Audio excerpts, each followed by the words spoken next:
इसके हैं। सर जी टाइम हमारा ओवर हो गया, बंदे मेहमान नीचे आ गए, तो इसका फूड कोर्ट एरिया जो है ना जी, जो हम नीचे देख के आए हैं, विज़िट करके हैं, उसी का फूड कोर्ट एरिया ये है। और ये मेन बारबेक्यू किचन है। अच्छा बारबेक्यू पॉइंट भी लगा सकते हैं। ठीक है ठीक है। और ये यहाँ पे तो ये तो बहुत नज़ारे वाली जगह है। देखो पाइन हाइट इसके बिल्कुल साथ लगा हुआ है, और ये डैम का न्यू पसवाल डैम है, और ये D17 D18 भी इधर ही है।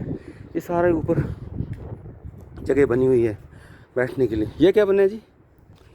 अच्छा ओपनिंग है एग्जॉस्ट के लिए। ये सारी बिल्डिंग नहीं बल्कि पानी का ये इन्होंने स्टॉक के लिए कोई जगह बनाई है। ये थोड़ा सा एक व्यू बता देते हैं हमको। ये सामने से B70 जिसको कहते हैं मल्टी प्रोफेशनल हाउसिंग सोसाइटी, ये सामने नज़र आ रही है सारी। वो एम्पोरियम उसका नज़र आ रहा है। ये हमारे करीब जहाँ हम खड़े हैं, ये है D17 Margalla view housing society.